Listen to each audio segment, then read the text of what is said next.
In ancient Greek religion, Hestia/sti/ancient Greek, hearth or fireside, is a virgin goddess of the hearth, architecture, and the right ordering of domesticity, the family, and the state. In Greek mythology she is a daughter of Cronus and Rhea. Hestia received the first offering at every sacrifice in the household. In the public domain, the hearth of the prytaneum functioned as her official sanctuary. With the establishment of a new colony, flame from Hestia's public hearth in the mother city would be carried to the new settlement. She sat on a plain wooden throne with a white woolen cushion and did not trouble to choose an emblem for herself. Her Roman equivalent is Vesta. Hestia's name means hearth, fireplace, altar, the oikos, the household, house, or family. An early form of the temple is the hearth house. The early temples at Dreros and Prinias on Crete are of this type, as indeed is the temple of Apollo at Delphi, which always had its inner Hestia. The Mycenaean great hall, which had a central hearth,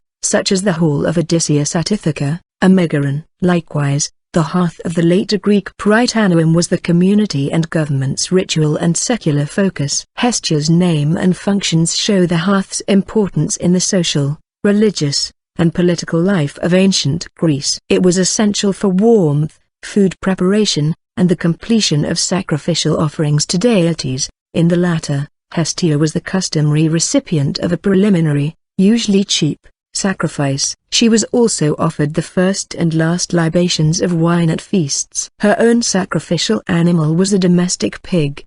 The accidental or negligent extinction of a domestic hearth fire represented a failure of domestic and religious care for the family. Failure to maintain Hestia's public fire in her temple or shrine was a breach of duty to the broad community. A hearth fire might be deliberately, ritually extinguished at need, and its lighting or relighting should be accompanied by rituals of completion, purification and renewal, comparable with the rituals and connotations of an eternal flame and of sanctuary lamps. At the level of the polis, the hearths of Greek colonies and their mother cities were allied and sanctified through Hestia's cult. Hestia's nearest Roman equivalent, Vesta, had similar functions as a divine personification of Rome's public, domestic, and colonial hearths, and bound Romans together within a form of extended family. The similarity of names between Hestia and Vesta is, however, misleading. The relationship Hestia-Vesta cannot be explained in terms of Indo-European linguistics.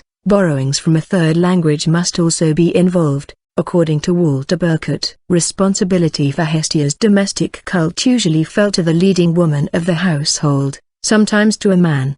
Her public rites, at the hearths of public buildings, were usually led by holders of civil office, and their assistants. Dionysius of Halicarnassus testifies that the prytaneum of a Greek state or community was sacred to Hestia, who was served by the most powerful state officials. Evidence of her specialist priesthoods is extremely rare. Most stems from the early Roman imperial era, when Sparta offers several examples of women with the priestly title Hestia. Chalcis offers one, a daughter of the local elite. Existing civic cults to Hestia probably served as stock for the grafting of Greek ruler cult to the Roman emperor, the imperial family and Rome itself. In Athens, a small seating section at the Theatre of Dionysus was reserved for priesthoods of Hestia on the Acropolis, Livia, and Julia, and of Hestia Roman Hestia. Thus the Roman hearth or Vesta. A priest at Delos served Hestia, the Athenian demos, the people or state,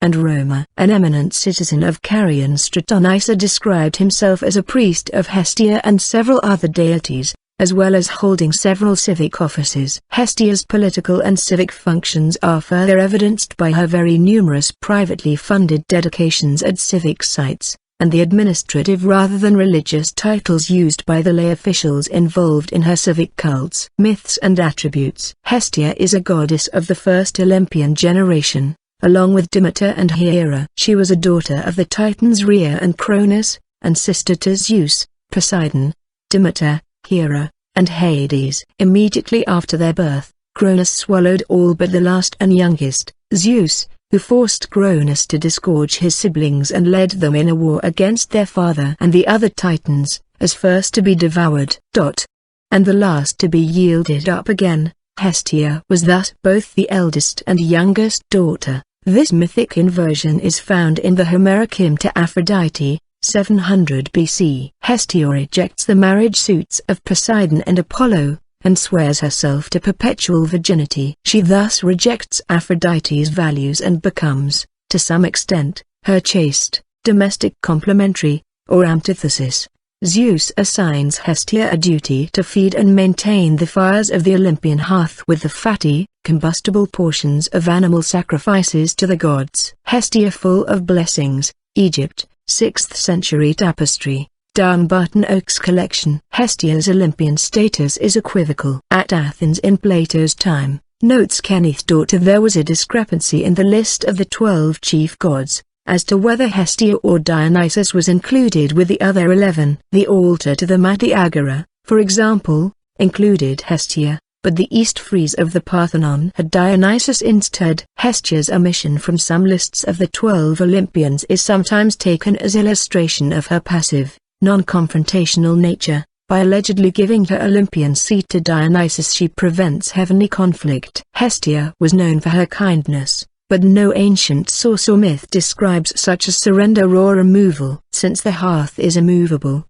Hestia is unable to take part even in the procession of the gods, let alone the other antics of the Olympians. Burkett remarks, her mythographic status as firstborn of Rhea and Cronus seems to justify the tradition in which a small offering is made to Hestia before any sacrifice. Hestia comes first. The ambiguities in Hestia's mythology are matched by her indeterminate attributes, character, and iconography. She is identified with the hearth as a physical object, and the abstractions of community and domesticity, but portrayals of her are rare and seldom secure. In classical Greek art, she is occasionally depicted as a woman, simply and modestly cloaked in a head veil. She is sometimes shown with a staff in hand or by a large fire. Homeric hymn 24, to Hestia, is a brief invocation of 5 lines. Hestia, you who tend the holy house of the Lord Apollo, the far shooter at goodly Pytho, with soft oil dripping ever from your locks, come now into this house. Come, having one mind with Zeus the all-wise, draw near, and withal bestow grace upon my song. The Hestia Tapestry. The Hestia Tapestry is a Byzantine tapestry, made in Egypt during the 6th century AD. It is a late representation of the goddess, who it identifies in Greek as Hestia Polyelbos, Hestia full of blessings. Its history and symbolism are discussed in Friedlander, 1945.